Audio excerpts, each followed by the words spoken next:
नमस्कार। आप सभी को हमारा प्रणाम। भाग्योदय विचार प्रवाह श्रृंखला के 151 में 151 चरण में आपका बहुत बहुत स्वागत है। आज रविवार 16 अप्रैल। आज मैं भारत के इकलौते फील्ड मार्शल यानी सेना प्रमुख के कुछ किस्सों को आज की श्रृंखला में लेता हूं। जनरल सैम बहादुर मानेकशॉ, बड़ा मशहूर नाम है उनका। इतिहास प्रसिद्ध व्यक्तित्व, हमारे पूर्व सैन्य प्रमुख का। बांग्लादेश का युद्ध हुआ। श्रीमती इंदिरा गांधी हमारी प्रधानमंत्री थी। युद्ध जीता गया, उसकी खूब चर्चा होती है। 93,000 पाकिस्तानी सैनिक गिरफ्तार किए गए। जब प्रधानमंत्री जी ने उनसे कहा कि आप जाकर के जो उनकी सरेंडर करने की प्रक्रिया है उसको कराएं, तो फील्ड मार्शल मानेकशॉ ने कहा था, मैं भारत का सेना प्रमुख हूं। ईस्टर्न कमांड भारत की, उसने ये युद्ध लड़ा है और पाकिस्तानी ईस्टर्न कमांड के साथ लड़ा है। तो हमारे लेफ्टिनेंट जनरल जो ईस्टर्न कमांड के हैं वह सरेंडर कराएंगे। और लेफ्टिनेंट जनरल जगजीत सिंह अरोड़ा वहाँ गए थे। ये अनुशासन रखते थे और लेवल रखते थे सैम मानेकशॉ। कभी कभी मैं देखता हूँ, उत्तराखंड में भी हमने देखा, उत्तर प्रदेश में भी कुछ प्राइवेट विश्वविद्यालयों में जहाँ चांसलर गवर्नर नहीं होते, निजी चांसलर होते हैं। डिग्री बांटने का काम वाइस चांसलर का होता है, चांसलर का नहीं। सरकारी विश्वविद्यालयों में जहां गवर्नर मौजूद होते हैं वहां वाइस चांसलर डिग्री बांटता है, न कि गवर्नर यानी चांसलर। लेकिन प्राइवेट विश्वविद्यालयों में हमने चांसलर को डिग्री बांटते देखा और वाइस चांसलर पीछे रह जाता है। जनरल मानेकशॉ ने ऐसा नहीं किया। वो वहाँ जाना चाहते, जा सकते थे, प्रधानमंत्री जी चाहती थी, वह तब भी नहीं गए। ऐसे थे हमारे सैम बहादुर, जनरल मानेकशॉ, फील्ड बहादुर मानेकशॉ। एक घटना ये भी कही जाती है कि जब प्रधानमंत्री जी ने उन्हें युद्ध के लिए कहा तब उन्होंने समय मांगा था। बोले अभी सेना तैयार नहीं है। ये साहस एक जनरल का होना चाहिए कि नहीं, अभी हमारी तैयारी नहीं, हमें हारना नहीं है। चीन को हम देख चुके हैं, हमें जीतना है। और जितना समय बताया था उससे पहले युद्ध को जीत लिया गया। ऐसे थे सैम बहादुर। जब भारत में पाकिस्तान के सैनिकों को बंदी बनाया गया तब अनेक युद्धबंदी शिविर बनाए गए भारत में। फील्ड मार्शल मानेकशॉ पाक सैनिकों के बीच जाते, उनका हालचाल पूछते, उनके कंधों पर हाथ रखते। एक सैनिक ने कहा था कि सर, हम अपने सेनाधिकारियों को बहुत दूर से देख पाते हैं, आप तो भारत के सेना प्रमुख हैं, वहाँ तो हम नीचे के अधिकारियों को भी बहुत दूर से देख पाते हैं, आप कंधे पर हाथ रखकर हमारा हालचाल लेते हैं। पाकिस्तान में अफवाहें फैलाई जाती कि सैनिकों के साथ भारतीय सैनिक दुर्व्यवहार करते हैं, उन्हें खाना ठीक से नहीं दिया जाता। बड़ा एक मज़ेदार वाकया हुआ कि एक घटना घटी। लाहौर में सैन्य जनरलों की मीटिंग थी पाकिस्तान में, जिसमें भारत से सैम मानेकशॉ गए हुए थे। लाहौर गवर्नर हाउस में एक भोज रखा गया। वहाँ पता चला कि सैम बहादुर मानेकशॉ से पाकिस्तान के कुछ कर्मचारी राजभवन के मिलना चाहते हैं। जब मिले तब एक कर्मचारी ने अपने सिर का साफा चरणों में रख दिया जनरल मानेकशॉ के। उन्होंने अचरज किया, पूछा ये क्यों कर रहे हो? उसने कहा मेरे 5 बच्चे आपकी कैद में हैं। उस समय वो कैद में थे। वे मुझे खत लिखते हैं कि भारत में उन्हें अच्छा खाना मिलता है, आपने उन्हें कुरान दी है, आपके सैनिक जमीन पर सो लेते हैं, लेकिन हमारे सैनिकों को आपने चारपाई दी है। अब मैं किसी पाकिस्तानी की बात पर भरोसा नहीं करता कि भारतीय खराब होते हैं। यह एक पाकिस्तानी राजभवन के कर्मचारी ने कहा था। एक घटना बड़ी मज़ेदार है। फिल्म अभिनेत्री शर्मिला टैगोर और नवाब पटौदी का विवाह हुआ। उस विवाह का विरोध उस समय अंतर्धार्मिक विवाह के कारण हुआ था और वर्ष 1969 की ये बात है। एट होम हो रहा था कोलकाता के आर्मी हेडक्वार्टर के एक हॉल में। सड़कों पर विरोध था, अन्य भी कुछ दंगे चल रहे थे। उस समय वहाँ के चीफ थे, क्षेत्रीय प्रमुख थे सैम बहादुर मानेकशॉ। उन्होंने अपनी कार, जो ब्रिटिश सैन्य जनरल से उन्हें मिली थी, वो बड़ी खास कार नीले रंग की कही जाती थी, उससे शर्मिला टैगोर और नवाब पटौदी को सुरक्षित भिजवाया, क्योंकि कोई साहस नहीं करेगा इस कार पर हमला करने का। उस कार से जुड़ी एक मज़ेदार घटना है। सैम बहादुर से एक ब्रिटिश अफसर ने कहा था, उनके अपने बॉस ने, क्योंकि वो आज़ादी के पहले के अफसर थे सेना के, कि ये कार तुम भारतीयों को कभी नहीं मिलेगी। फिर किसी समय सैम बहादुर को ही पहली बार वो कार मिली और उन्होंने उस ऑफिसर को लंदन फ़ोन करके कहा कि वो कार मेरे पास है।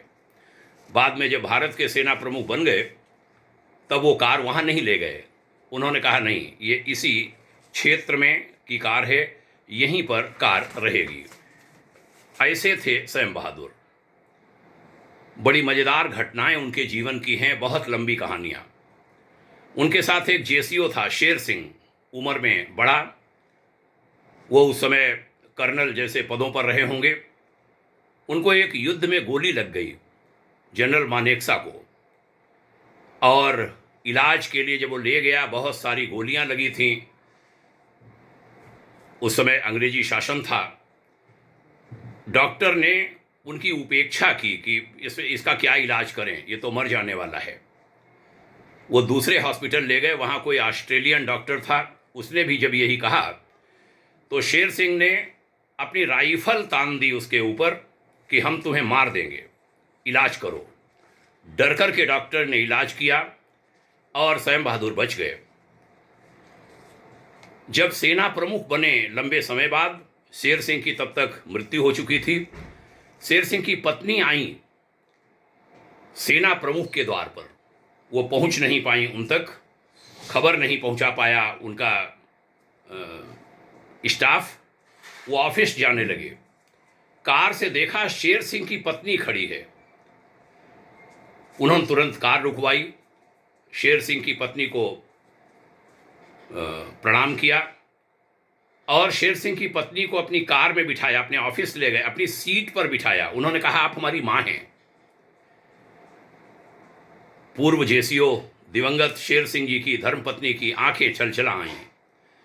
उन्होंने कहा, मेरा बेटा अफसर बन गया है, मेरा बेटा सेना का प्रमुख बन गया है। बड़े सम्मान के साथ उन्होंने बाद में अपनी कार से एक कार भेजकर उन्हें ट्रेन में बिठाया। जंगी लाट कहते थे उस समय सेना प्रमुख को। उस माँ ने कहा था बड़ा खुश होकर कि मेरा बेटा जंगी लाट बन गया है। ऐसी घटनाएं भी उनके जीवन की हैं। सैम मानेकशॉ मुंहफट बहुत थे। कहते हैं जो मुंहफट होते हैं वह दिल के बड़े साफ होते हैं और वो विश्वास पात्र होते हैं। दुर्भाग्यशाली होते हैं वे लोग जो समझ नहीं पाते इस बात को, गलत को गलत कह देते थे। आर्मी चीफ तो बनाए गए, लेकिन उन्होंने अपना स्वभाव गलत को गलत, सही को सही कहना नहीं छोड़ा।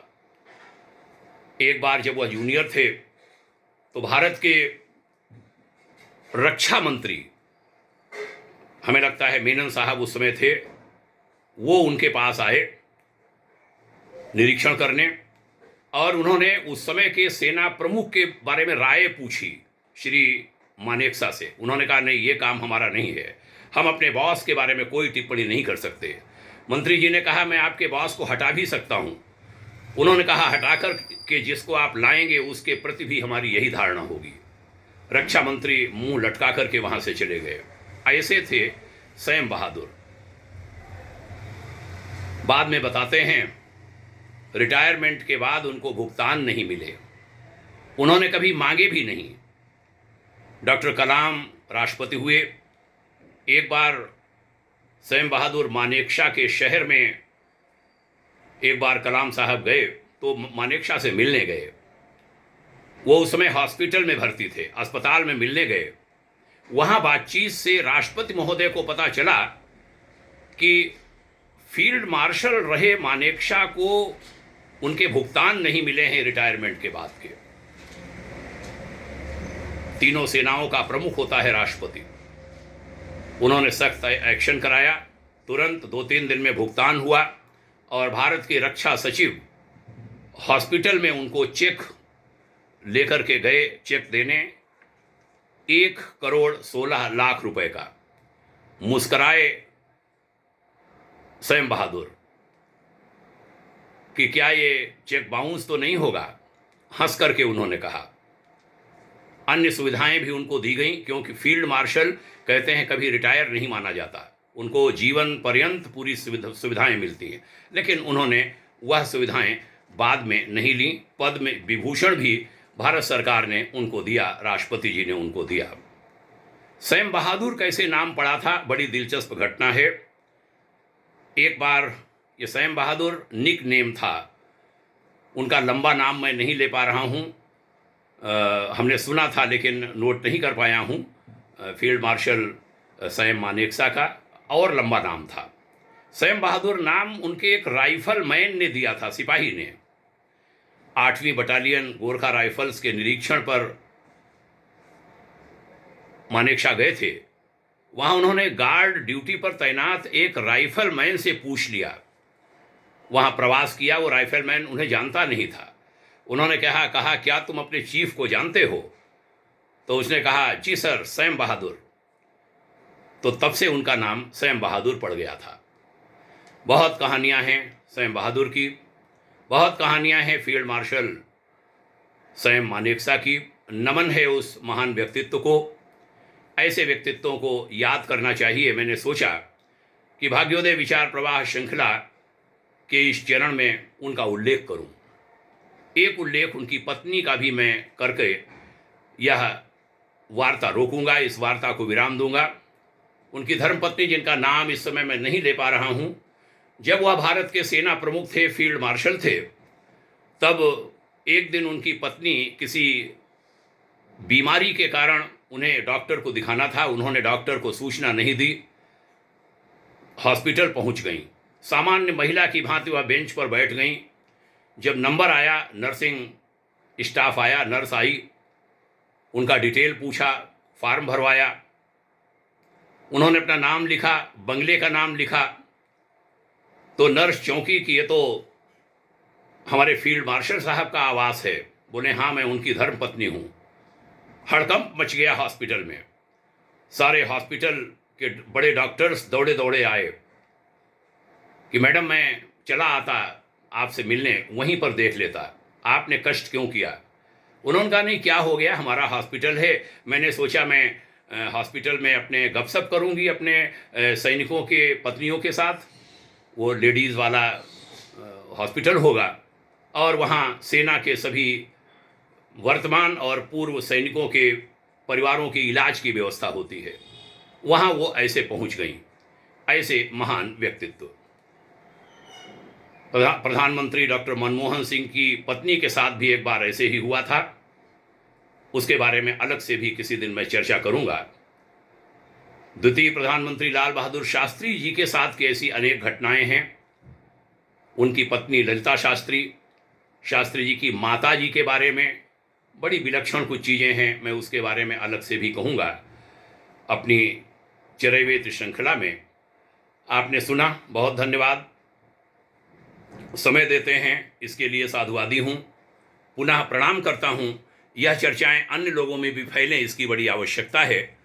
जय हिंद, शुभकामना, ओम शांति।